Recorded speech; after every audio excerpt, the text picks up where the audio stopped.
వినరో భాగ్యము విష్ణు కథ,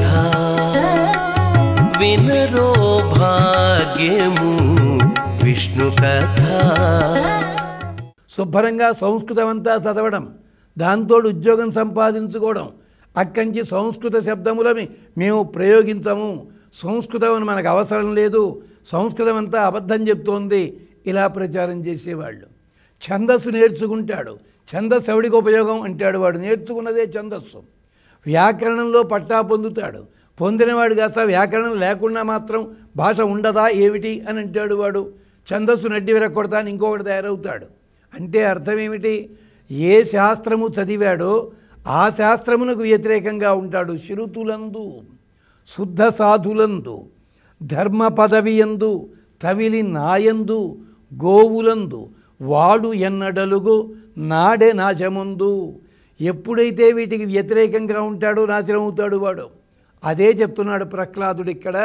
పరమాత్మ ఇన్ని సంస్థానములలో ఉంటాడు. ఇది ఎవరికైనా వర్తిస్తుంది. అంటే ఒక హిరణ్యకశిపుడే కాదు, ఇప్పటి సమాజంలో కూడా ఇలాంటివి ఎవరైనా కానీ పాటించినట్టయితే పతనము తప్పదు. అది చెప్పడానికి. అంటే అప్పుడన్నాడు ఇంకొక మాట, నువ్వు కానిదంటూ ఏమన్నా ఉందా? త్రిమూర్త్యాత్మకుడివి నువ్వు అని చెప్పాడు. బ్రహ్మత్వే సృజతే విశ్వం స్థితౌ పాలయతే పునః రుద్ర రూపాయ కల్పాంతే నమస్తుభ్యం త్రిమూర్తయే.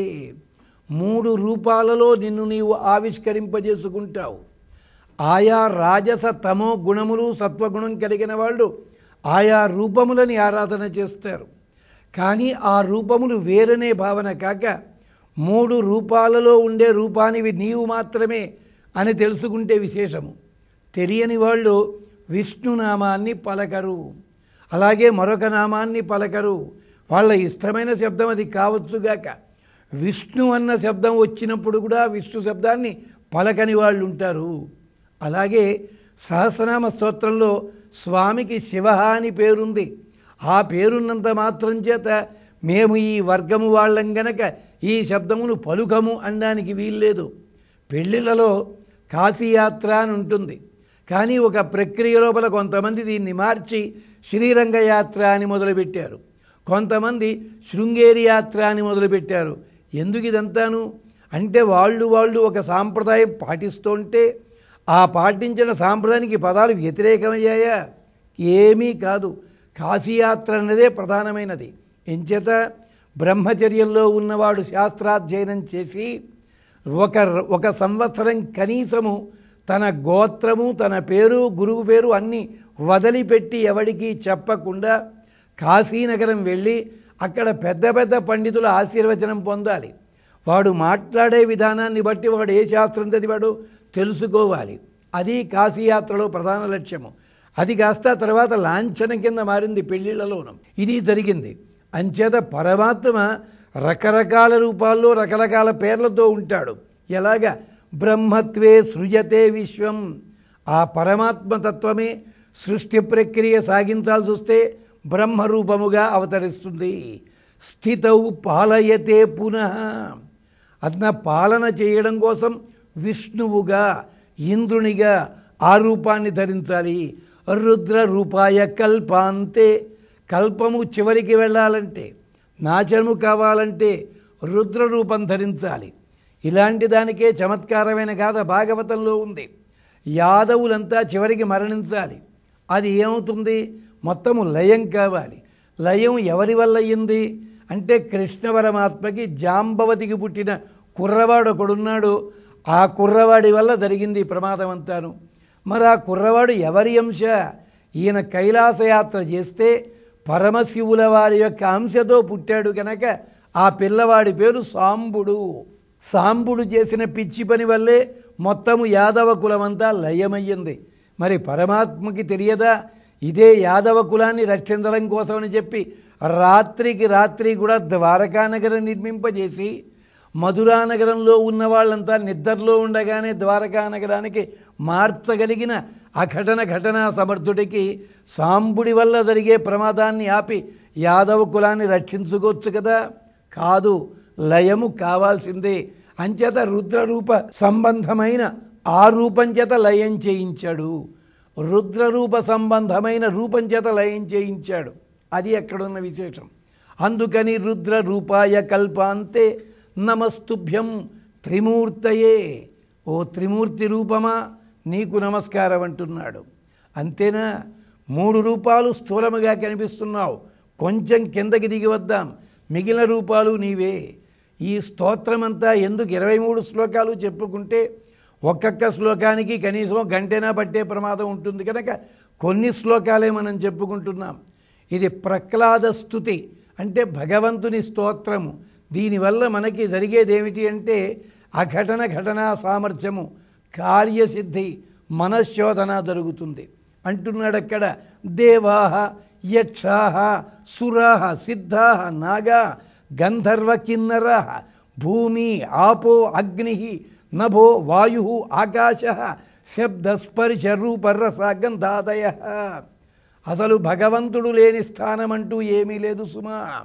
యక్షులున్నారు, గంధర్వులున్నారు, నాగదేవతలున్నారు, వీళ్ళందరూ ఉన్నారు. అంతేకాదు పంచభూతములున్నాయి, పంచ తన్మాత్రలున్నాయి. వీటన్నిటి లోపల నువ్వు ఉంటావు.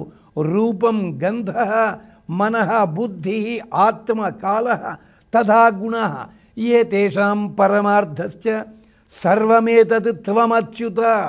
వీటన్నిటిలో నువ్వున్నావు. ఈ స్తోత్రం చేసేటప్పుడు ఈ స్తోత్రం కనుక వింటే ఎవరికి దెబ్బ తగులుతుంది? హిరణ్యకశిపుడికి తగులుతుంది. హిరణ్యకశిపుడు కోరిన వరాలేమిటి? పంచభూతాల్లో దేనితోటి పోకూడదన్నాడు. మరి పంచభూతాల్లో ఉండేది శ్రీ మహావిష్ణువే కదా. పరమాత్మ నీ సృష్టిలోని దేని చేత పోకూడదన్నాడు. మరి బ్రహ్మ సృష్టిలోని వాడు విష్ణువు కాదే, విష్ణువు సృష్టిలోనివే ఈ పదార్థములన్నీ కూడాను. మరి ఏం చెప్తాడు మహానుభావుడు అంటే నువ్వు ఎక్కడా తప్పించుకోలేవు పరమాత్మ నుంచి. అంటే నేను గ్రహించదగిందని కానీ వదిలిపెట్టవలసిందని కానీ ఏమీ లేదు. ఎంచేత ద్వంద్వములు నీవే ఉన్నావు గనక ప్రహ్లాదుడు చెప్తున్నది అది. ఇది నేను గ్రహించాలి, ఇది నేను గ్రహించక్కర్లేదనడానికి లేదు, రెండిటిలో నువ్వే ఉన్నావు. విద్య అవిద్యే భవాన్. విద్య ఉంది, అవిద్య ఉంది. విద్య అవిద్య అంటే వేదాంత పరిభాషని పక్కనట్టే పెడితే విద్య అంటే భగవంతుణ్ణి తెలిపే తత్వము, అవిద్య అంటే సంసారంలో కట్టిపడేసే తత్వము. ఈ రెండు నువ్వేనయ్యా. సత్యం అసత్యం త్వం హి విష అమృతే. నీ విషము నువ్వే, అమృతము నువ్వే, సత్యము నువ్వే, అసత్యము నువ్వే. ప్రవృత్తంచ నివృత్తంచ. ఒక పనియందు ఆసక్తి కలిగి ఉండడము నీ వల్లనే జరుగుతోంది, ఒక పనియందు వైరాగ్యం కలగడము నీ వల్లనే జరుగుతోంది. ఇది సమస్త కర్మభోక్తాచ. అంతేకాదు ఏ ఏ పనులు ఎవరెవరు చేస్తున్నా దానికి భోక్తవి నువ్వే, లోపల ఉండి అనుభవించేవాడివి నువ్వే. కర్మ ఉపకరణానిచ. నేను ఇన్ని పనులు చేశానంటాడు, ఆ పనులు చేయడానికి ఉపకరణాలు ఏమున్నాయో అవి కూడా నువ్వే. త్వమేవ విష్ణో సర్వాణి సర్వకర్మ ఫలంచయత్. నీవే అంతలో ఉంటావు. ఈ వేదాంతానికి తేలికైన ఉదాహరణ ఒకటి ఉంది.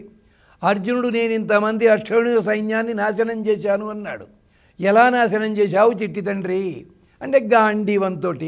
మరి గాంధీవం ఎవరిచ్చారు? ప్రజాపతి సృష్టి. మరి ఆ గాంధీవం ఉపకరణమైనప్పుడు ఆ ఉపకరణం లోపల ఉండేది పరమాత్మే. మరి 18 రోజులు యుద్ధం జరగగానే ఈ గాంధీవన తన దగ్గర లేదు, వరుణదేవుడికి ఇచ్చేయాల్సి వచ్చింది.